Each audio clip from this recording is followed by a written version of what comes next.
蘋果公司創辦人喬布斯分享過2句名言：如果你將每一日當成你人生當中最後一日嚟生活嘅話，你就能夠明白人生嘅真諦。另一句係：如果今日係我生命當中最後一日，我仲會唔會想去做我而家做緊嘅事呢？生命最後一日仍然會堅持做嘅事，相信係最重要嘅事，最有價值嘅事，你會諗起乜嘢呢？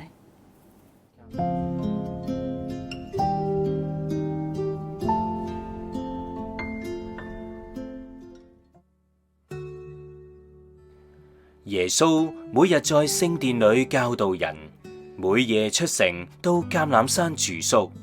眾百姓清早上聖殿，到耶穌那裏聽他講道。除酵節又叫逾越節近了，祭司長和文士在想法子怎樣殺害耶穌，因他們懼怕百姓。這時撒旦入了那稱為加略人猶大的心，他本是12使徒裏的一個。他去跟祭司長和守殿官商量怎樣把耶穌交給他們。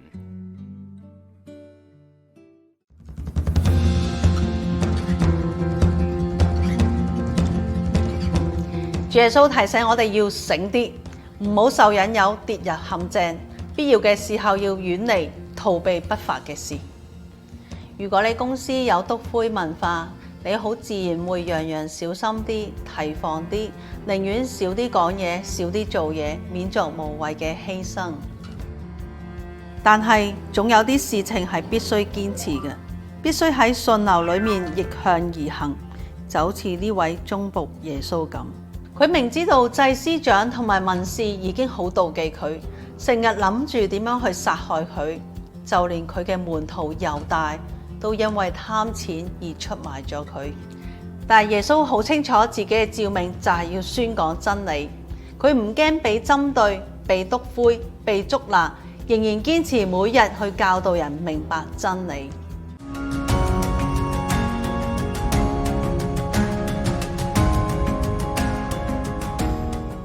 一位受人敬重嘅香港人話：我嘅任務唔係要乖，我嘅任務係要講真理。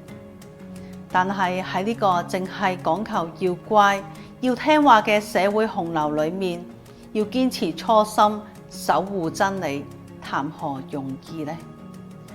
喺疫情裏面，我哋仍然有一份屬於自己嘅召命要活出嚟㗎。我哋都要活喺當下，敏感其他人嘅需要，學習主耶穌所做嘅，服侍他人。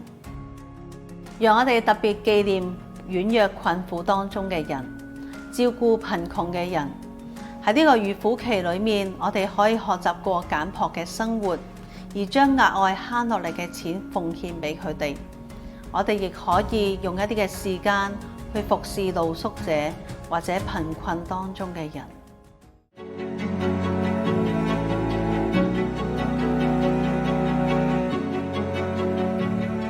讓我哋一齊嚟默想，當被人嫌棄、背棄嘅時候，你點樣回應呢？